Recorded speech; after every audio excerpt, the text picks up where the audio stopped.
After careful deliberation, the court rules in favor of the plaintiff. The evidence presented was compelling and clear. The motion is granted. I'm here on Miss Gill. She's set for a bond today, and She so in custody? she is. Yes, Your Honor. And she has one pending felony, but she's out. She already has she's out on a bond for that. A routine bond hearing turns explosive as a judge uncovers a trail of reckless choices. Excuses collide with hard facts, and patience runs out fast. In this courtroom, accountability isn't optional, it's immediate. That one already. She just has no bond set in this case. I see bond sets. I see the FSGI is at 1,000. Yeah. Okay. It must have just gotten set. I don't know. Okay. Is it a PR bond? No. It's a Okay. show.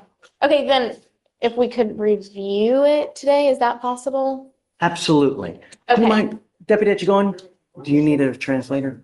No. Do you mind me bringing up Miss Gill?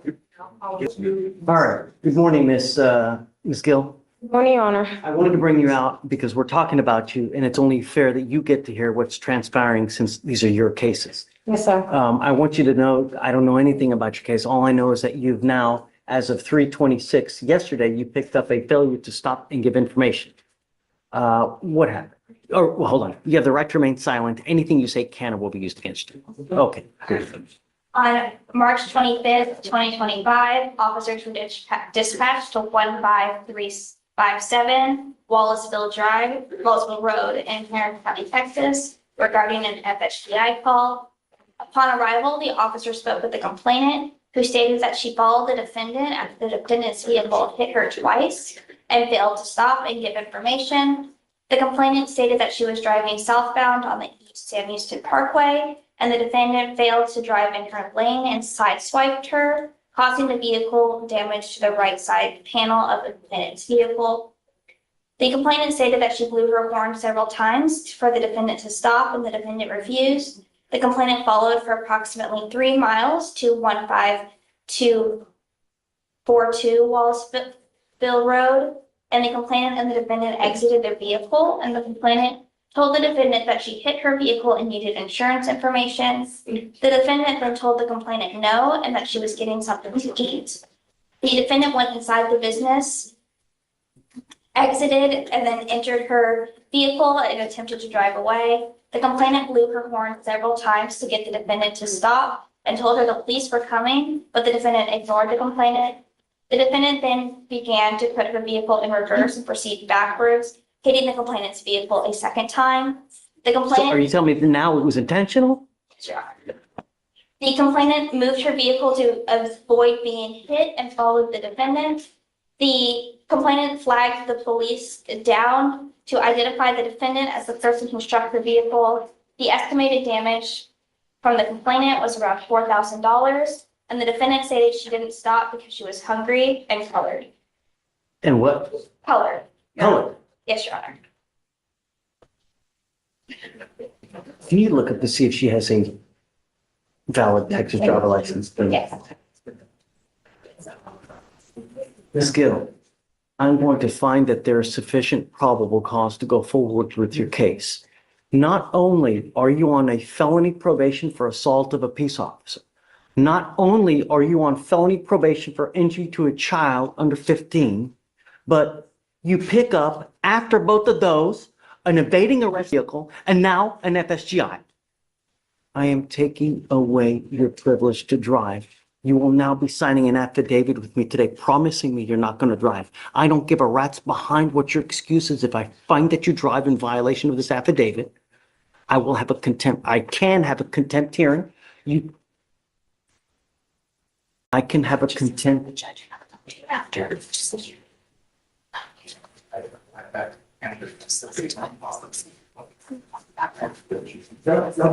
Finish. I'm so sorry. Finish. I'm a commercial driver. Really? Yes. Really? Yes. You, if you do have a CDL, Sorry, that is correct. She does have a valid CDL. are held to an even higher standard because of that CDL. You now have a total of 4 open cases, one of those being this FSGI, and evading arrest in a motor vehicle. I am taking away your privilege to drive.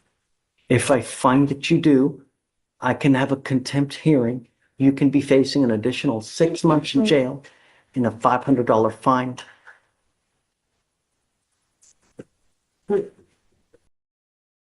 I truly am at a loss with the attitude. Okay. Truly. Okay. In this case here, not only do we have an FSGI, but it's also alleged that you backed up and hit the person intentionally. Because allegedly hungry and covered. So now, this is an affidavit, and I hope that you take it seriously. Because if you don't, there will truly be disastrous consequences. Ms. Gill, I want you to understand that I'm going to do everything in my power to protect my public at all costs. Do you understand? I understand you, Your Honor.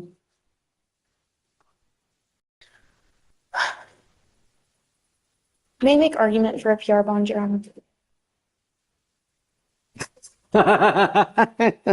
She's made a bond in the felony already. And even with the affidavit to not drive, I expressed to her that that was a possibility of a bond condition. I've spoken with her. She has family members who can help her get to and from court. She's a single mother of 2 children. She has lived at this address here in Houston for the past 5 years. She lives with her mother. She lives with her younger brother. Has lived in Harris County her entire life. And she has, in these felonies, she's actually applied to be put in mental health court because during this incident and the felonies, she was unmedicated and she has a history of mental health diagnoses. And so as a client of the Harris County Public Defender's Office, we have every intention of getting her treatment for those mental health issues. But she's already made a bond in the felony, and she's willing to abide by any condition that this court will impose on her. It's down to the difference between $0 and $100. And So I appreciate your argument. She's technically, you are right on bond. My feeling is that these felony courts probably do not know that she has now picked up this case yet. So I don't know what, if anything, they're going to do when they do discover this. I find, Ms. Goucher, right? Is that what, Ms. Goucher? I really appreciate your argument going to bat for her, but I think with her demeanor, her attitude, her reckless and wanton action on the road, is that you are a danger to the public, and your bond is now set at 1,000, and I'm going to raise it to 5 because I think that you really are a danger to the public, and your attitude shows us and tells me that, hey, I'm going to do what I want to do, and that's it. And that's always, I mean, really, don't say anything. how many people died this weekend on the road because of the reckless and wanton actions? All we want are our streets to be safe. You're not helping me, Your Honor. You're not helping Don't me. say anything. I'm struggling. I'm a single mom, and I've been struggling with the courts for years already, and I'm tired of this. Okay? I was beat, okay, in front of my children, and I was thrown on the ground like an animal, okay? And I'm tired of this. I'm tired of all of this, okay? In front of my children. My children have trauma, okay? And I have no insurance for the medication, and I've been on the medication. I'm trying to get the insurance to get on the medication. Ms. Gill, Okay. I understand that, but at some point, your actions become your own, right? You don't understand. I'm colored. You don't understand me. You don't understand me. If I was a different color, you would. And it's true. That's so It's not. so true. It's so true. And you know this. You know what I'm talking about. I call out discrimination when I see it on a daily basis, ma'am. I don't care who it is. I don't care what color. If they're a small farm animal, I don't care. I call it when I see it. The only thing, because I don't know them. The way I get to know them is paper. And they tell me what happens in the case. And from what I see here and what has transpired here within the last 10 minutes. Really? Officer Harris did not read me my rights. Well, I will let They've been mishandling me like this for years already, okay? I have the right to tell you this. And I'm telling you, she did not read me my rights. She just shoved me behind the officer car. I did not get a voice to speak out anything. Yes. She just brought me to jail. You guys speak about that. I'll tell you, look, here's what I'm gonna do. I'm gonna leave your bond at $1,000 now.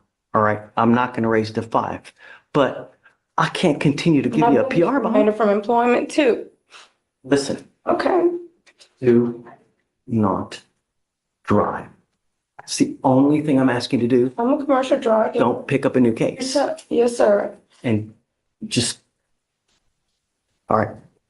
Come on. Justin, I didn't want you to leave because I know you've been waiting. Oh, no. I heard here, his appearance, he was required today. We submitted the mitigation packet. I just submitted it. I've been waiting to hear back from Blaze on some things. 22 and 23. So, all right. But he said, go ahead. I showed him what we had. He said, go ahead and send that. He's still gonna have the conversation with those guys about the other So things. you haven't sent it back? No, I've sent it. He should have it. Yep, I sent it to all the appropriate people. So we'll give you a couple weeks. I'll waive it for the next one because we're just gonna get a response, okay? If he's approved, then he's gotta be here.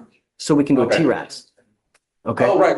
So if it's not approved by the next 2 weeks and it's still in limbo. I'll let you know. Okay. The only reason we'd have him come is so we can start moving, right? So if it's approved, then we need him here so we can do a Would you TRAS. be able to do like a T-Raz that day, like a walk-in? Yes, Okay. we'll send him and do a walkthrough. Well, that's why we have him come so we can just get it right done. Yeah, no, it's a hardship for. Pick a day, 2 weeks, and then waive it. Gotcha. It's not it's In limbo. still pending. Yep, If it's no, or if it's yes, then he's gotta be here. gotcha. Okay, Okay, thank you, Judge. have fun. Here on Mr. Jermaine Mallard. Is it Mallard? Yes, sir. I wanted to approach about his bond conditions to see if we can get those amended. Currently, he's required to do the random drug and alcohol test. He has a GPS monitoring with the curfew from 9 to 6, and he has a scram device.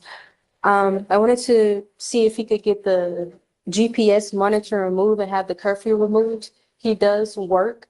His work hours are from 6 a.m. to 6 p.m., sometimes 8 p.m., depending on the day. But he also needs time to travel to and from work. He also supports 4 kids. Time do you want? I'm sorry. What time do you want again? I was asking for it to be removed. I mean, it's a DWI second. It's got, I need to do a deeper dive. So if you want to give me a second, we can talk further, but I've got a waiver real quick. Let me help him out and then I can do a deeper dive. I put it on there for a reason. It's only been, not even 2 weeks. So let me do a deeper dive to see why, because I don't remember. Yes, sir. I don't remember anything about the case. So if you don't mind, please. On March 1st, 2025, at approximately 11 p.m., the officers were dispatched to a 911 call regarding a motor vehicle stopped on the road with a male in the driver's seat passed out at the 300 block of North 8th Street in Harris County, Texas.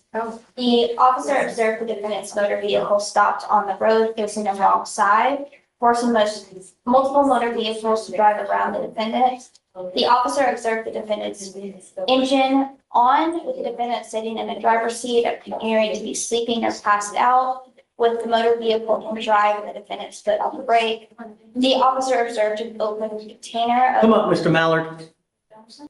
Just kind of rewind about Sure. 3 sentences, please, when he's up here. All right. Officer observed the defendant's motor vehicle stopped on the road facing the wrong side, forcing the motor. Going the wrong way down the street. Stopped on going the wrong way, yes. Forcing multiple motor vehicles to drive around the defendant. The officer observed the defendant's motor vehicle to be on with the defendant sitting in the driver's seat, appeared to be sleeping or passed out. The motor vehicle was in drive with the defendant's foot on the brake. The officer observed an open container of Bacardi rum, a 750 milliliter bottle, approximately 10% full, sitting in the front right passenger seat. The officer attempted to wake the defendant unsuccessfully, which led to the officers being forced to break the defendant's front right window to get into the motor vehicle due to the doors being locked. The officer placed the motor vehicle in the park, and the defendant was asked to step out, and he immediately fell to the ground. The officer observed slurred speech, red bloodshot eyes, a strong odor of an alcoholic beverage, and poor balance. The defendant refused SFSTs. The defendant advised that he had not consumed any alcohol beverages and wished to speak to ask for his lawyer, and was loudly repeating no comment to all questions. The defendant was read the DIC, and he refused breath, and a blood warrant was signed. The defendant was transported to HCA Southeast ER to obtain the blood, and the defendant I think we're good. Your Honor, this gets into the resisting, Oh, okay. which I understand if you That's okay. but it is. So the officer the defendant refused to exit the vehicle, even though the officer was asked to multiple times. The officer had to physically guide the defendant out. The defendant stopped walking while walking to the emergency room with the officer, and advised that he wanted to go to the VA hospital. The officer advised the defendant that he had a search warrant, and the defendant refused to move. The officer grabbed the defendant's upper arm and again advised the defendant of the search warrant, and again he refused to move. The officer then advised the defendant that if he had to pull him inside, that he'd face additional charges. Again, the defendant refused to move. The defendant advised he wanted to go to the VA hospital and tried pulling away into the direction to the entrance of the hospital.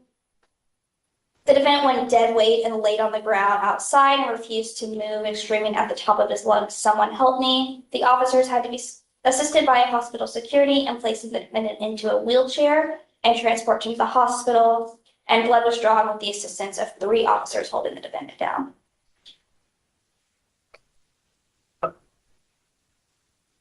Mr. Mallard, do you watch the news? Yes, sir. How many people died this weekend due to an alcohol-related collision? The one that comes to mind, sir, is the softball team.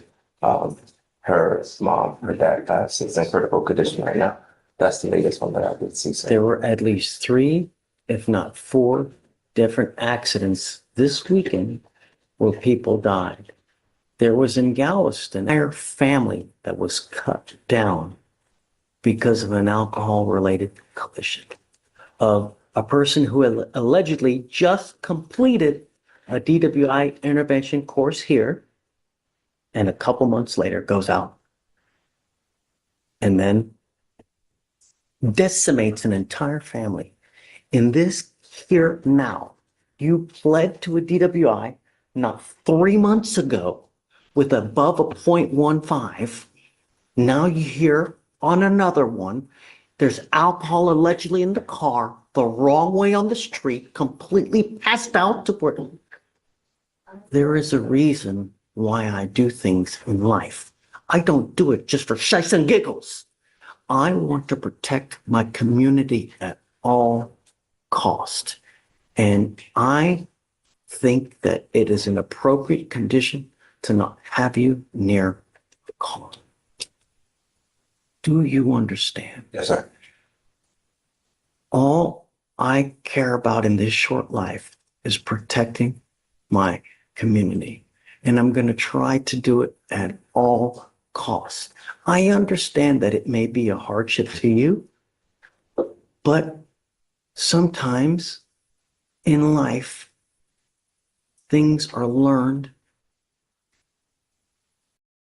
when they're faced with difficulty.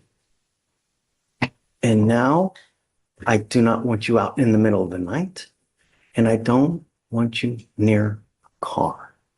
Do you understand? Yes, sir. Perhaps in some time, because I'm not an a-hole. I try not to be, right?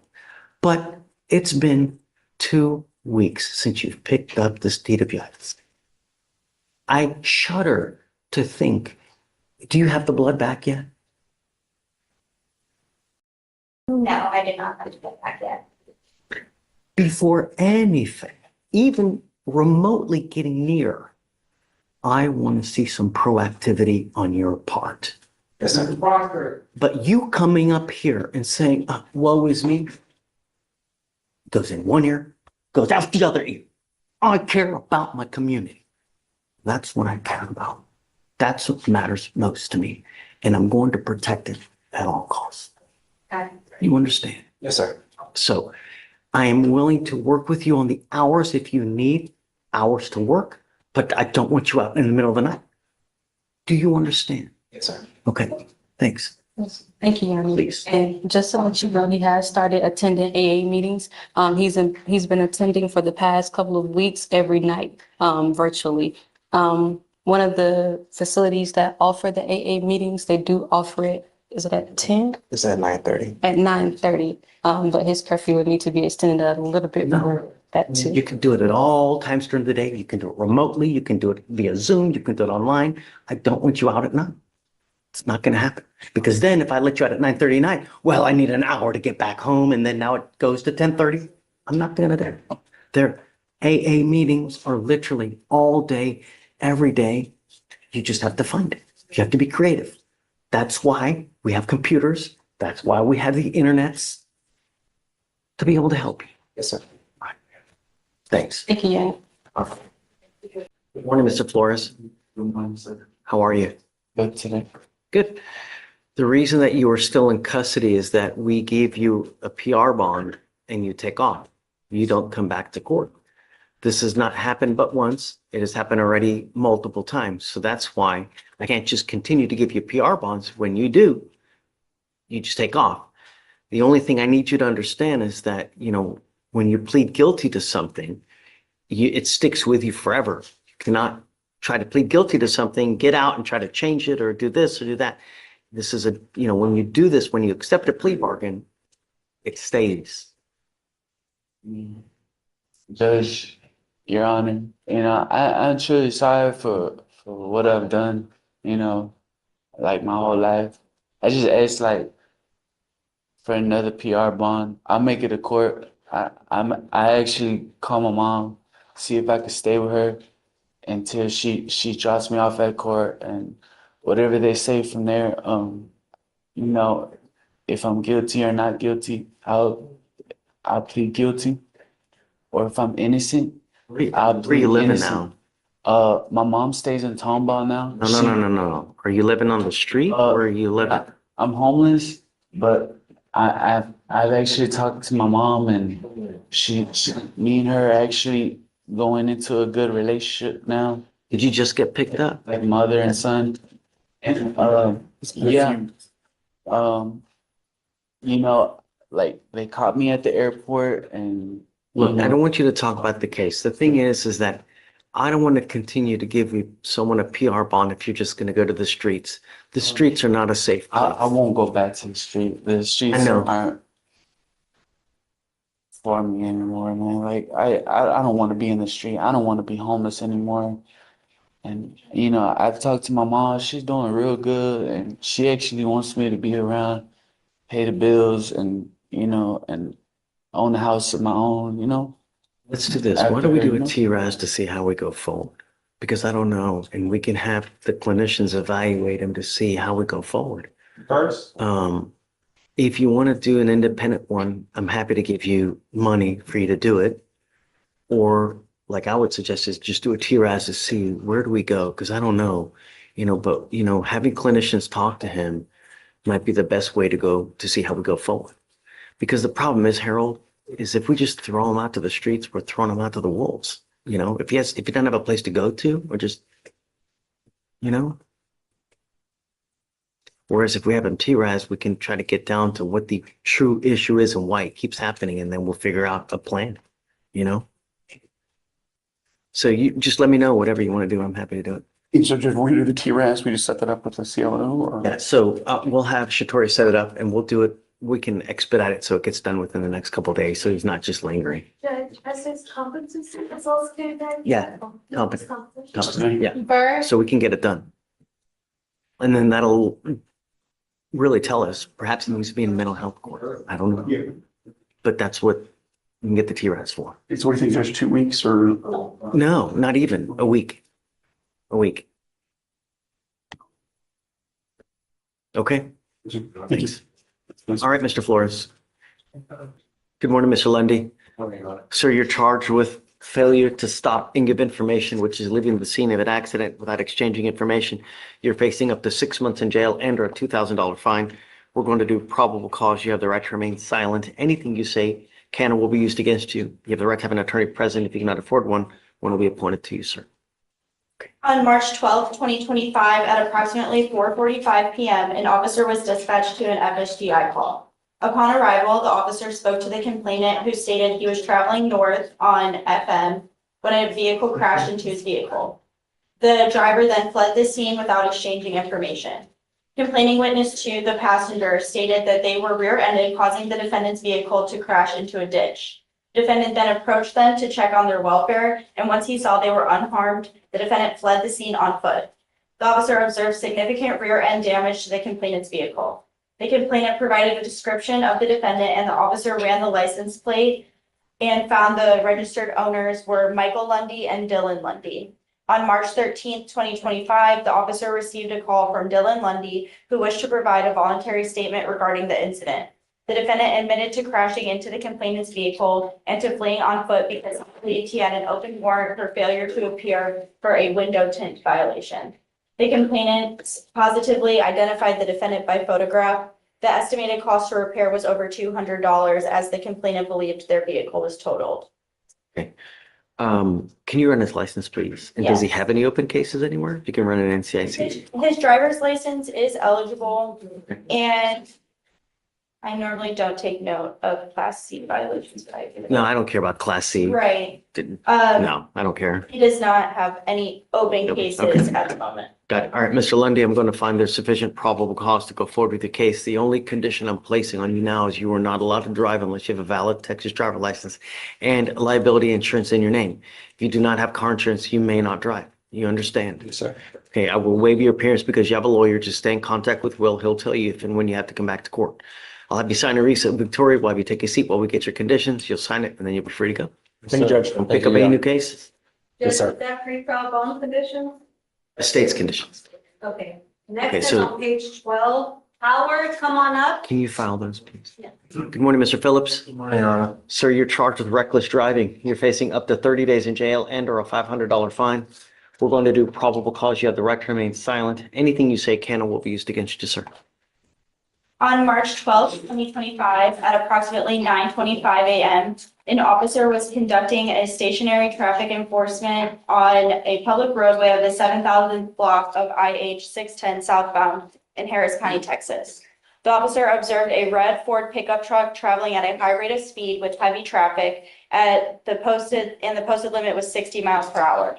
The officer witnessed the pickup truck bypassing other motor vehicles, weaving in and out of traffic at high speeds and coming dangerously close to other motor vehicles, with other drivers having to brake to avoid collisions as the Ford cut in front of them recklessly. The officer witnessed the pickup make multiple unsafe lane changes. A traffic stop was initiated. The officer reached speeds up to 110 miles per hour to catch up with the truck, but the pickup continued to distance itself from the patrol vehicle. The officer made contact with the defendant, driver, and sole occupant. The defendant admitted, "I know I was driving like an idiot. I just got off work." The defendant acknowledged he was aware that he could have caused an accident and hurt someone. Mr. Phillips, I'm going to find that there's sufficient probable cause to go forward with the case. If I find that you drive like this again, it's really not going to go well for you. Do you understand? Yes, sir. I will protect my street at all costs. If that means putting you in jail with a $500,000 bond, I'm going to do it in a second. Do you understand? Yes, sir. Anymore, I will also take your privilege to drive away from you as well. Can you look to see if he has a license? Yes, his driver's license is eligible, Your Honor. You are not allowed to drive unless you have valid liability insurance in your name, and that is also now a condition of your bond. No reckless driving, maniacally driving, donuts. street takeovers, anything of this nature. Do you understand? Yes, Your Honor. You will sign conditions to this, and after that, you'll be free to go. You have a lawyer, I will waive your appearance. Just keep my street safe, man. Every day we have people dying. It's not fair. Do you understand? Yes, Your Honor. Okay, come on. Thank you, Judge. Right this way. In this courtroom, sympathy never outweighs responsibility. Choices stack up, and eventually the system answers back. The lesson is simple. Accountability comes due, whether you're ready or not.